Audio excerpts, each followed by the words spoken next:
살아가는 일이 늘 바쁘게 흘러가는 것 같아도 어느 순간 문득 멈추어 서서 돌아보면 마음 한편에서 가벼운 한숨이 흘러나온다. 왜 이다지도 삶이 무겁게 느껴지는가? 왜 같은 하루를 반복하면서도 마음이 편치 않은가? 이런 물음이 저절로 떠오른다. 사람의 일이라는 것이 크게 보면 다르지 않은데 살아내는 사람의 마음은 모두 제각각이라 그 무게 또한 일정하지 않다. 어떤 이는 작은 일에도 쉽게 흔들리고 또 어떤 이는 큰 시련에도 오래 버틴다. 그러나 그 차이를 가르는 것은 환경이나 재산이 아니라 마음의 모양이다.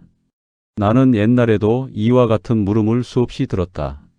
전쟁과 질병이 가득하던 시대에도 오늘처럼 문명이 편리해진 시대에도 사람의 괴로움은 언제나 마음에서 비롯된다.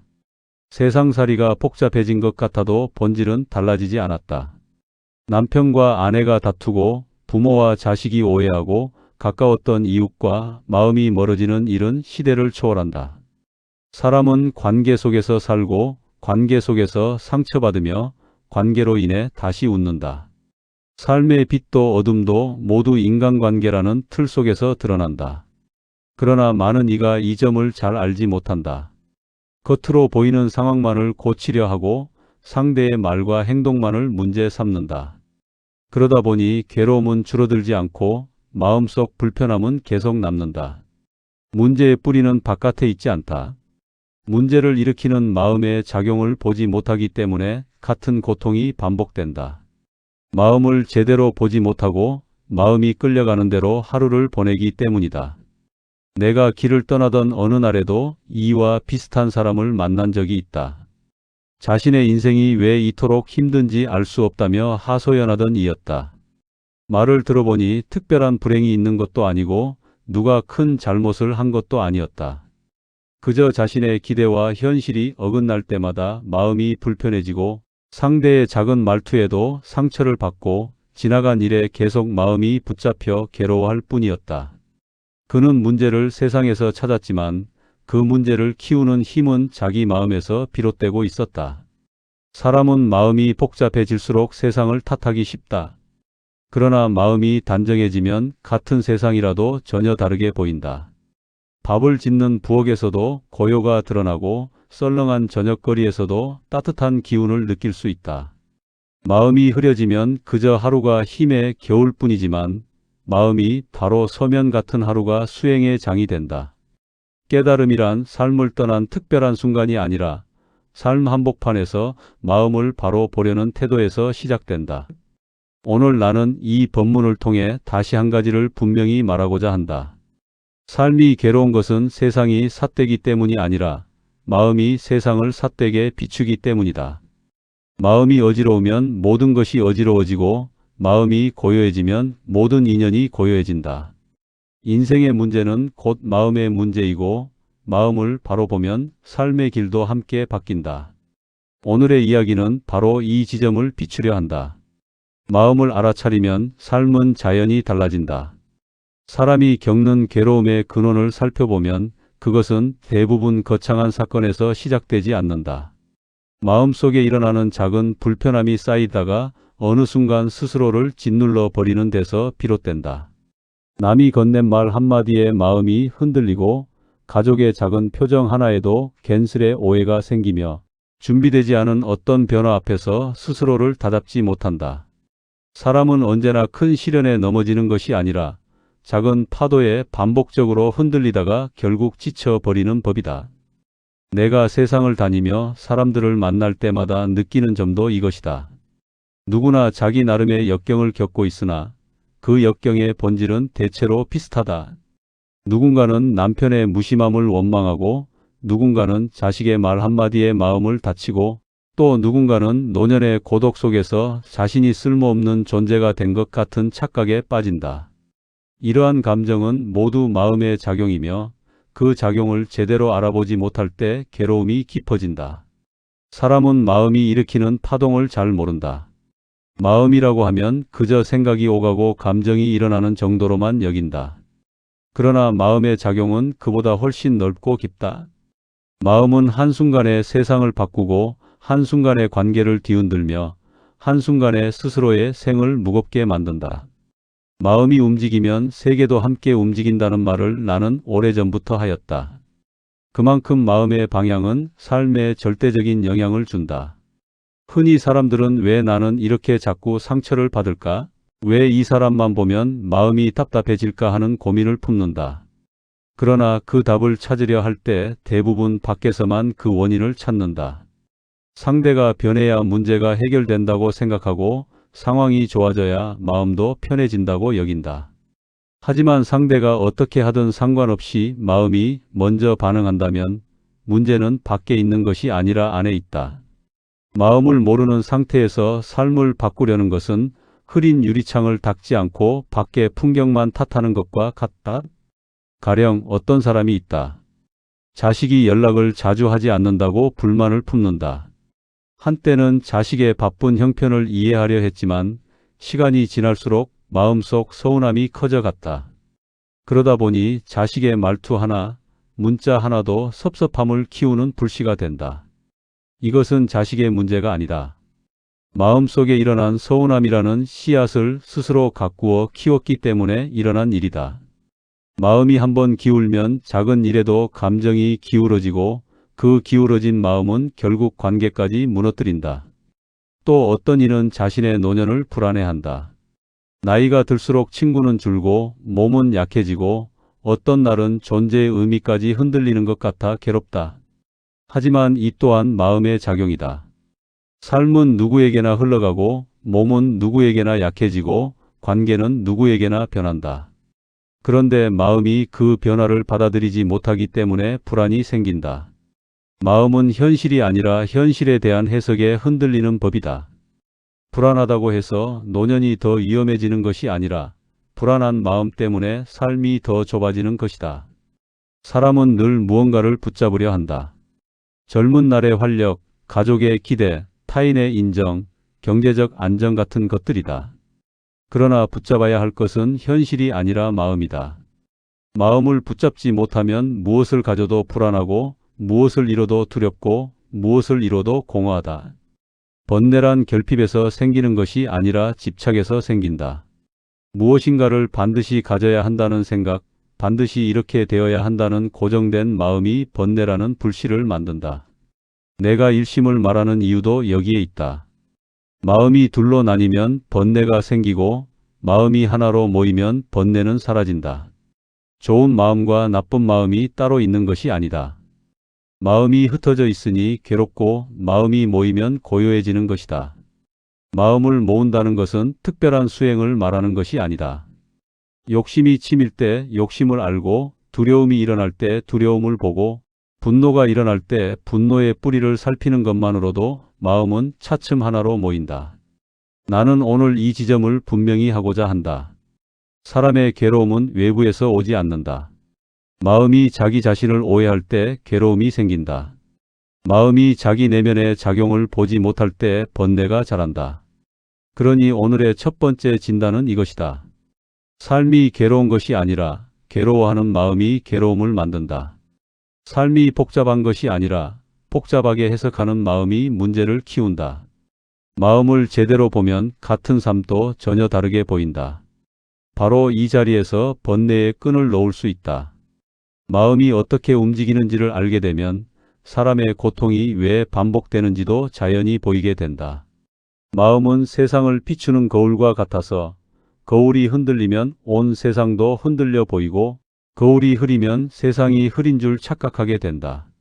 사람은 대개 이 작용을 알지 못한다. 그래서 거울을 닦지 않은 채 풍경만 탓하고 거울을 곧게 세우지 않은 채 세상이 비뚤어졌다고 말한다. 그러나 문제는 언제나 거울 곧 마음에 있다. 마음이 빚어내는 작용 가운데 가장 강한 힘은 분별이다. 좋다, 나쁘다, 옳다, 그르다, 내 편, 내 편. 사람은 늘 이런 분별로 세상을 가른다. 그러나 이 분별은 실체가 있는 판단이 아니라 마음이 붙잡는 하나의 의미일 뿐이다. 같은 말을 들었는데도 어떤 날은 고마워 보이고 어떤 날은 못마땅해 보이는 이유가 여기에 있다. 바뀐 것은 상대의 말이 아니라 그 말을 해석하는 마음의 상태이다. 분별이 강해지면 사람은 자연히 기대를 품는다.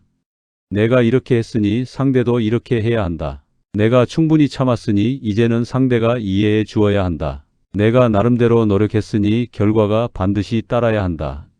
이 기대는 크게 보아 욕망과 다르지 않다.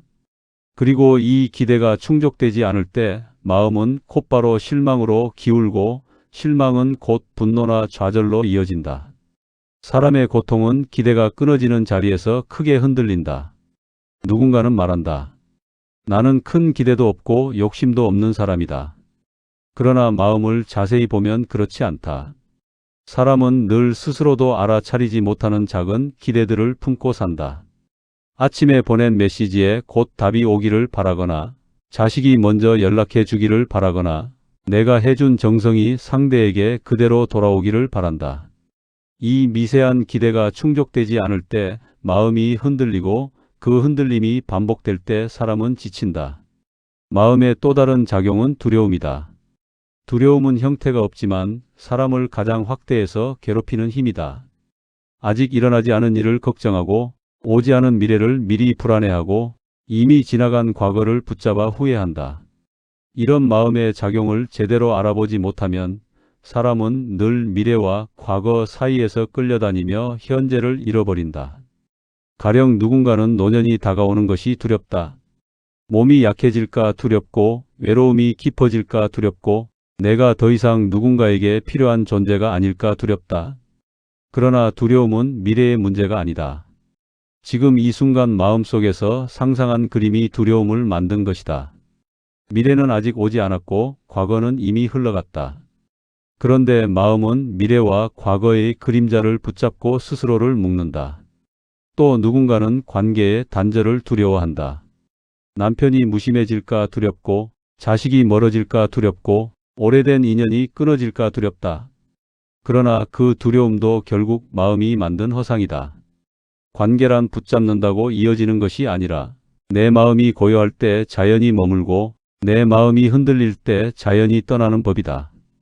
마음의 작용은 이처럼 단순하지만 강력하다. 그리고 사람은 이 마음의 움직임을 잘 모를 때 괴롭다. 분별이 일어나면 그대로 따라가고 욕심이 일어나면 그것이 나라고 착각하며 두려움이 일어나면 그것이 사실이라고 믿는다. 그러나 이 모든 것은 사실이 아니라 마음의 해석일 뿐이다. 나는 오래전 수행을 하며 이 사실을 뼈저리게 깨달은 적이 있다. 마음에 일어나는 모든 현상은 실체가 아니라 흘러가는 바람과 같고 스치는 물결과 같다. 그것을 붙잡는 순간 괴로움이 생기고 붙잡지 않는 순간 고요가 찾아온다. 마음이 괴로움의 주인이기도 하고 마음이 해탈의 문이 되기도 한다. 모든 것은 마음의 방향이 정한다. 그러니 명심해야 한다. 사람을 괴롭히는 것은 상대가 아니라 상대를 해석하는 마음이고 사람을 외롭게 하는 것은 노년이 아니라 노년을 두려워하는 마음이다. 사람을 지치게 하는 것은 사건이 아니라 그 사건을 붙잡고 늘어뜨리는 마음이다. 마음의 작동을 알면 삶이 훨씬 가벼워진다. 마음은 단단한 벽이 아니라 물과 같고 흐르는 강물처럼 바뀔 수 있다. 마음의 움직임을 알면 그 마음을 바꿀 수도 있다. 바로 여기서 깨달음의 문이 열린다. 마음의 작용을 아무리 설명해도 사람은 어느 지점에서 반드시 한 번은 스스로의 마음을 마주하는 순간을 겪어야 한다. 그 순간이 오기 전에는 아무리 훌륭한 말도 귀를 스쳐 지나갈 뿐이고 그 순간이 오고 나면 단 한마디의 짧은 말도 마음 깊이 꽂힌다. 깨달음이란 특별한 기술이 아니라 마음이 자기 자신을 향해 돌아서는 바로 그 한순간에서 시작된다. 나는 오래전 길을 떠나던 시절에 이런 전환점을 겪은 적이 있다. 오랜 수행 끝에 깊은 밤을 홀로 걸으며 마음속에 남은 마지막 의문을 붙들고 있었다. 세상이 왜 이토록 뒤엉켜 보이는가? 왜 사람들은 끊임없이 괴로워하는가? 왜 나 또한 수행을 하고 있음에도 번뇌가 가라앉지 않는가? 그 물음은 그 시대의 혼란 때문만이 아니라 나 자신을 향해 묻는 회한이기도 했다.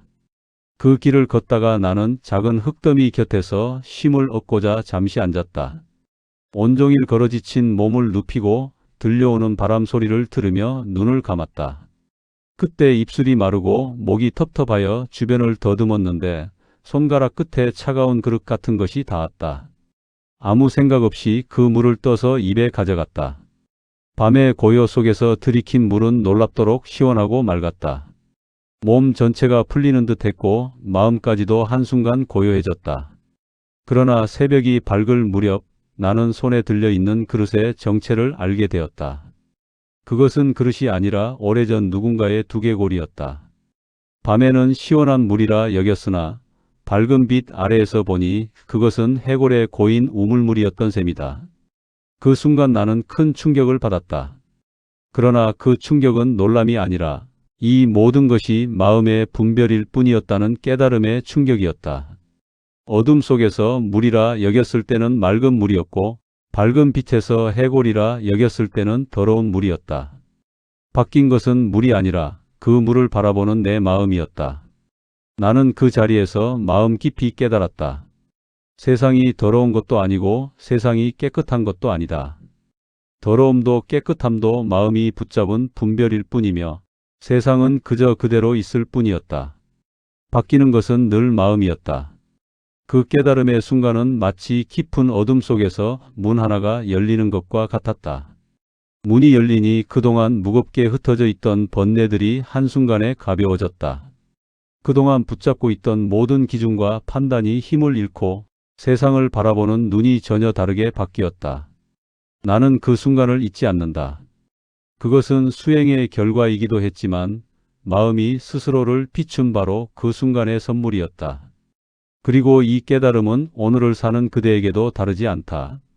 누군가는 남편의 무심함을 원망하다가 어느 날 문득 이 사람이 변해야 하는 것이 아니라 내가 이 사람을 바라보는 마음이 달라져야 한다 하고 알아차리는 순간을 겪는다. 그 깨달음이 찾아오면 상대는 그대로인데도 마음은 훨씬 가벼워진다. 또 누군가는 자식에 대한 집착을 내려놓는 순간 오랜 갈등이 한 번에 풀리기도 한다. 그 자식은 달라진 것이 없다. 바뀐 것은 자식을 바라보던 마음의 결이다. 기대를 놓아버리면 서운함도 함께 사라진다. 마음이 바뀌면 관계도 바뀐다.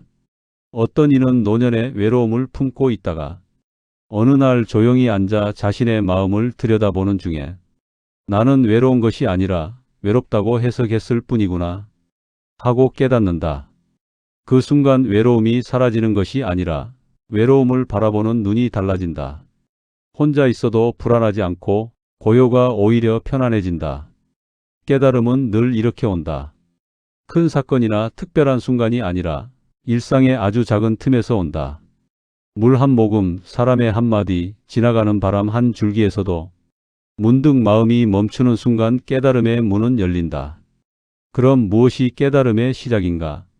바로 마음을 마음으로 비추는 순간이다. 마음이 일어나는 것을 알고 그 마음의 움직임을 따라가지 않을 때 그 자리에 알아차림이 자리 잡는다. 이 대전환의 순간은 멀리 있지 않다. 오늘 이 말을 듣고 있는 바로 지금 이 자리에서도 마음을 돌이키는 한순간이 일어난다면 그것이 곧 깨달음이다. 깨달음은 삶 바깥에 있는 것이 아니라 삶을 바로 보는 순간에 드러난다. 깨달음의 순간은 마음의 방향을 바꾸는 시작일 뿐이다. 마음이 바뀌는 그 한순간이 있다 해도 사람은 다시 오래된 습관으로 돌아가기 쉽다. 그래서 마음의 내부를 정리하는 일은 단번에 끝나는 일이 아니라 매일같이 이어지는 과정이다. 집안이 조금만 방치되어도 금세 어질러지듯 마음도 잠시만 놓아두면 금세 헝클어진다. 그러니 마음을 돌보는 일은 특별한 수행이 아니라 일상의 기본이다. 마음을 정리하려면 우선 기대를 줄여야 한다. 기대가 크면 실망도 크고 실망이 반복되면 마음은 쉽게 지쳐버린다. 사람은 언제나 상대가 이 정도는 해주겠지 하고 생각한다. 그러나 상대는 그 기대를 모른다. 알아도 그 기대의 무게를 견딜 만큼 여유롭지 않을 때가 많다. 그러니 기대는 스스로 쌓아놓은 번뇌의 짐과 같다. 기대를 내려놓으면 있는 그대로의 모습이 보이고 있는 그대로의 인연이 편안해진다. 기대를 내려놓는다는 것은 아무것도 바라지 말라는 뜻이 아니다. 기대가 아닌 지혜로운 방향성을 가지라는 말이다. 내가 친절하게 대해 주었다면 상대가 반드시 친절하게 돌아올 것이라고 생각하지 않는다.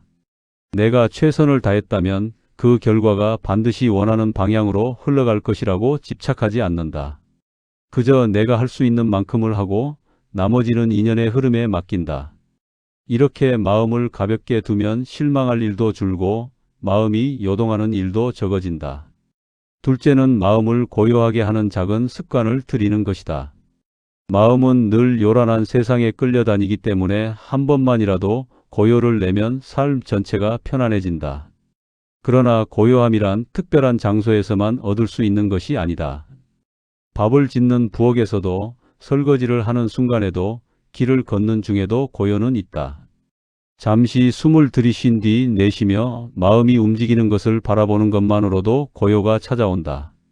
나는 수행을 하며 알게 되었다. 마음이 시끄러운 이유는 사건이 시끄러워서가 아니라 그 사건에 마음이 붙잡혀 있기 때문이다. 붙잡혀 있는 마음을 살짝 놓아보면 세상은 조용해진다. 고요란 바깥에서 찾는 것이 아니라 마음의 소나기를 살짝 펴는 데서 생긴다. 셋째는 과거를 흘려보내는 기술을 익히는 것이다. 사람은 과거의 후회와 상처에 마음을 붙들려 현재를 잃는다. 이미 끝난 일을 다시 붙잡아 괴로워하고 이미 지나간 말에 다시 상처를 받는다. 그러나 과거는 이미 흘러갔고 그 과거를 다시 불러와 괴로움을 만드는 것은 오직 마음뿐이다. 과거를 놓아버리는 방법은 거창하지 않다. 과거가 떠오를 때 그 기억과 싸우지 않고 그저 흘러가도록 두는 것이다. 떠오르는 기억에 의미를 더하지 않고 판단을 붙이지 않고 그대로 바라보는 것이다. 이것만으로도 마음은 한층 가벼워진다. 넷째는 내가 나를 괴롭히는 마음을 알아보는 일이다. 사람은 보통 남이 나를 괴롭힌다고 생각하지만 실제로는 내가 붙잡은 마음이 나를 괴롭힐 때가 훨씬 많다. 남편의 말투를 마음속에서 확대해서 되새기고 자식의 태도를 스스로 오해하고 가까운 사람의 무심함을 자신에 대한 무가치함으로 해석한다. 이 모든 괴로움은 마음이 만든 그림자이다. 그림자를 실체로 착각하면 괴로움이 커지고 그림자인 줄 알면 괴로움은 희미해진다. 마음을 정리하는 다섯 번째 길은 일상의 작은 수행을 반복하는 것이다. 큰 수행을 하려고 하면 오히려 번거롭고 부담스럽다. 그러나 작은 수행은 생활 속에 자연히 녹아든다.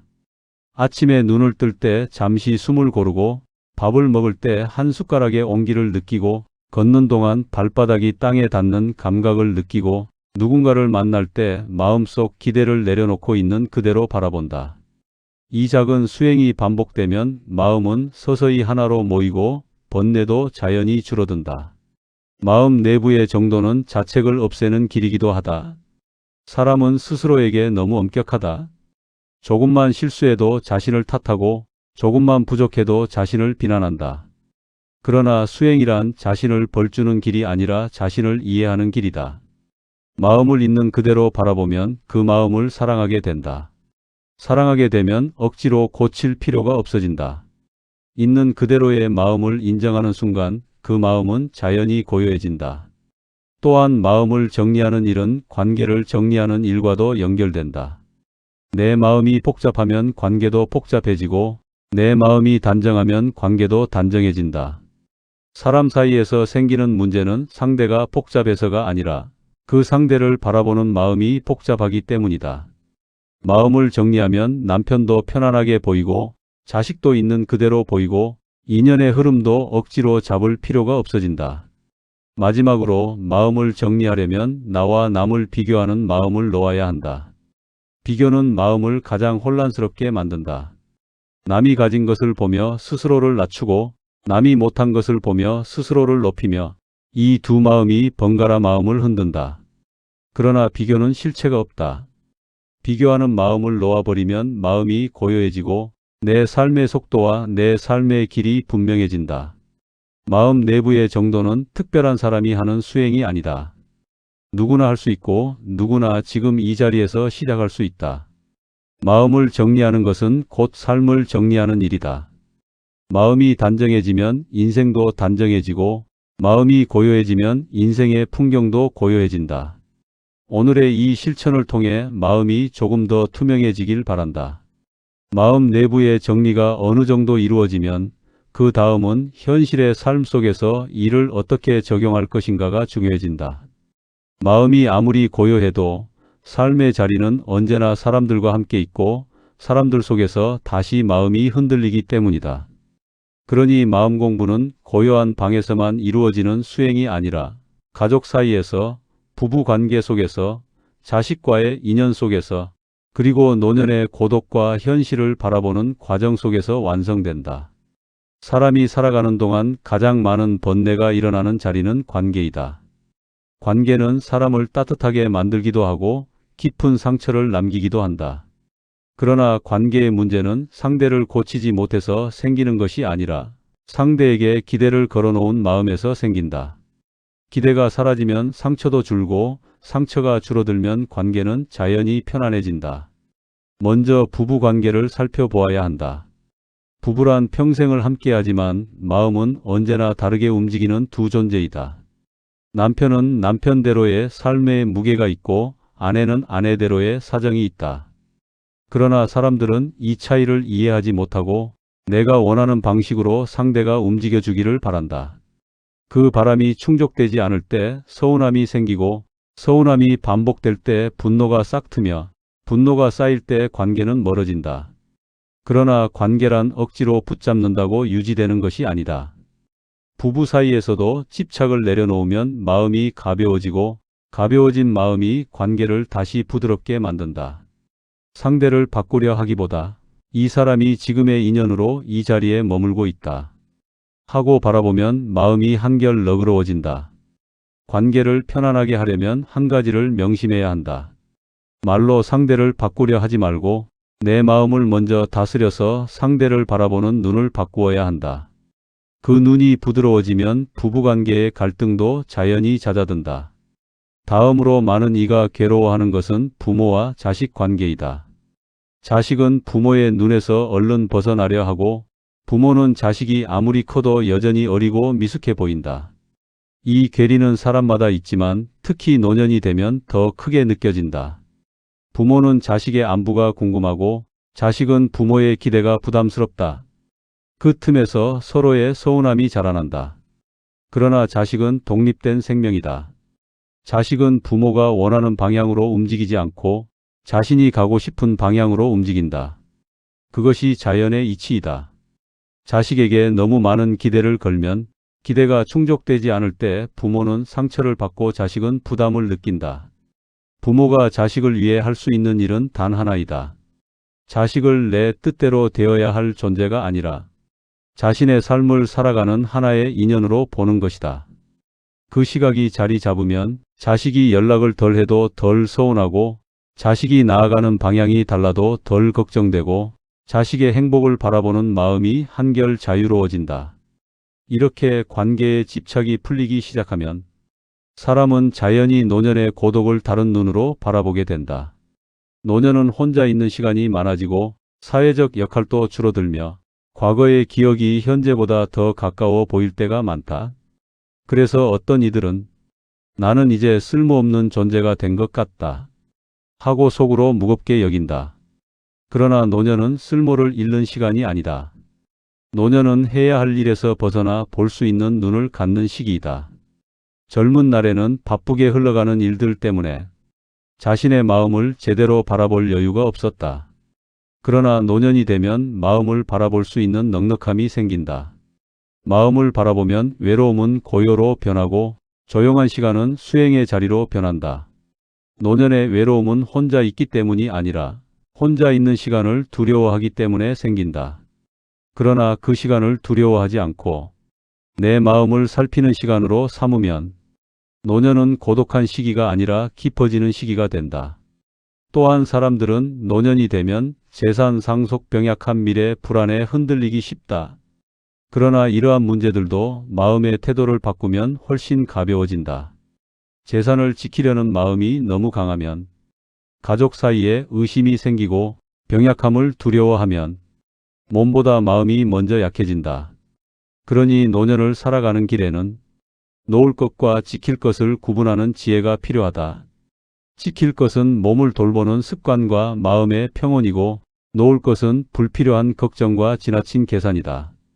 사람은 계산이 많아질수록 마음이 좁아진다. 계산을 내려놓으면 마음이 넓어진다. 넓어진 마음이 관계를 편안하게 만들고 편안해진 관계가 노년을 따뜻하게 만든다. 그리고 관계에서 중요한 또 하나의 지혜는 이것이다. 남에게 상처받지 않으려면 내가 상대에게 기대하는 마음을 먼저 들여다보아야 한다. 기대가 적으면 상처도 적고 기대가 사라지면 상처도 사라진다. 상대가 내 마음을 헤아려 주지 못한다고 실망하지 말고 내가 나를 먼저 헤아려야 한다. 내 마음을 알아주는 사람이 세상에 단 한 명도 없을 때라도 내가 내 마음을 알아주면 고통은 절반으로 줄어든다. 마지막으로 일상의 관계를 편안하게 하려면 말보다 마음을 먼저 다스려야 한다. 말은 마음을 담는 그릇이라. 마음이 불안하면 말도 거칠어지고 마음이 조급하면 말도 날카로워진다. 그러나 마음이 고요하면 말도 고요해지고 그 고요한 말은 사람의 마음을 편안하게 한다. 이 모든 실천의 근본은 결국 하나로 모인다. 마음이 편안하면 관계도 편안해지고 관계가 편안하면 삶 전체가 고요해진다. 그러니 오늘의 실천은 결코 어렵지 않다. 마음을 한번 돌보고 기대를 한번 내려놓고 서운함을 한번 흘려보내면 그 자리에서 삶이 바뀐다. 마음을 정리하는 실천이 쌓이면 사람은 어느 순간 삶을 바라보는 눈이 달라진다. 그 변화는 거창한 사건에서 오지 않는다. 기대가 줄어든 자리에서, 집착이 놓인 자리에서, 마음이 한번 고요히 멈추는 자리에서 조용히 피어오른다. 이것이 곧 깨달음의 시작이다. 깨달음은 산속 깊은 곳에서만 얻는 것이 아니다. 지붕 위에 햇살이 비치는 순간에도, 부엌에서 밥 한 숟가락을 뜨는 순간에도, 조용히 걸음을 옮기는 길 위에서도 깨달음은 드러난다. 깨달음은 형식이 아니라 작용이고 장소가 아니라 마음의 방향이다. 나는 오래전부터 이렇게 말해왔다. 삶을 떠나 깨달음을 찾으려 하지 말라. 삶 속에서 마음을 바로 보면 그곳이 곧 도량이다. 아이 울음소리가 요란한 집도, 밥 짓는 연기가 오르는 부엌도, 노년의 고요가 드리운 방도 모두 도량이 된다. 그곳에서 마음을 바로 보면 깨달음은 자연히 드러난다. 세상은 언제나 그대로이다. 바람은 불고 계절은 돌고 사람은 만나고 헤어진다. 그러나 마음이 흔들릴 때 세상도 흔들리고 마음이 고요해질 때 세상도 고요해진다. 세상을 바꿔야 고통이 사라지는 것이 아니라 세상을 바라보는 마음이 바뀌어야 고통이 멈춘다. 사람은 흔히 인생을 너무 복잡하게 만든다. 복잡하게 해석하고 복잡하게 얽어두고 복잡하게 풀려고 한다. 그러나 인생의 본질은 단순하다. 마음이 고요하면 모든 문제는 절반으로 줄어들고 마음이 단정하면 삶의 흐름도 단정해진다. 마음을 보지 않으면 사람은 바람 한 줄기에도 마음이 흔들리고 사소한 말에도 쉽게 상처를 받으며 작은 실수에도 자신을 탓한다. 그러나 마음을 보면 그 모든 것이 마음의 그림자였음을 알게 된다. 그림자를 실체로 착각하지 않는 순간 삶의 무게가 가벼워진다. 나는 수행을 통해 이 사실을 누누이 확인하였다. 사람이 흔들리는 이유는 삶이 험해서가 아니라 마음이 스스로를 흔들기 때문이다. 사람이 답을 찾지 못하는 이유는 답이 없어서가 아니라 마음이 제 소리를 듣지 못하기 때문이다. 그래서 나는 언제나 마음을 먼저 살피라고 말한다. 마음이 바로 서면 걸어가는 길이 밝아지고 마음이 밝아지면 만나는 인연도 따뜻해지고 마음이 따뜻해지면 인생은 고요히 빛난다. 빛은 바깥에서 오는 것이 아니라 마음에서 일어난다. 깨달음의 결론은 사실 단순한 한 문장으로 요약된다. 마음을 바로 보면 세상도 바로 보인다. 그리고 이 한 문장을 이해하는 데에는 평생이 걸릴 수도 있고 지금 이 순간이 걸릴 수도 있다. 중요한 것은 시간이 아니라 마음이 어디를 향하느냐이다. 삶이 괴롭다고 느껴질 때, 내가 너무 늦었다고 생각될 때, 마음이 어지럽고 답이 보이지 않을 때 다시 이 한 문장을 떠올려야 한다. 마음을 보면 길이 보이고 길이 보이면 삶도 밝아진다. 이것이 오늘 이야기의 결론이다. 세상은 그대로 있지만 마음이 달라지면 인생은 새로워진다. 오늘 이 말을 듣는 순간이 그 전환의 시작이 되기를 바란다. 오늘의 이야기는 마음을 보는 한 걸음에 대한 것이었다. 사람은 살아가며 무수히 많은 일을 겪고 그 모든 일을 마음으로 받아들인다. 마음이 복잡하면 단순한 일도 괴로워지고 마음이 고요하면 어려운 일도 편안해진다. 그러니 결국 삶을 결정하는 것은 외부가 아니라 마음이다. 이 사실을 분명히 알면 오늘 하루가 달라진다. 마음을 살핀다는 것은 마음을 억누르거나 없애려는 것이 아니다. 일어나는 마음을 그대로 두고 바라보는 것이다. 좋은 마음이 일어나도 그냥 두고 싫은 마음이 일어나도 그냥 두고 그 마음을 나라고 착각하지 않는 것이다. 그러면 마음은 자연히 고요해진다. 고요한 마음 위에서 삶을 바라보면 문제는 그대로 있어도 괴로움은 절반으로 줄어든다. 삶은 늘 흐른다. 그 흐름을 내가 잡으려 하면 괴로워지고 그 흐름을 있는 그대로 받아들이면 편안해진다. 흘러가는 물을 붙잡으려 하면 손이 아프고 그 물결을 바라보면 마음이 고요해진다. 삶도 이와 같다. 붙잡으려 하지 말고 바라보아야 한다.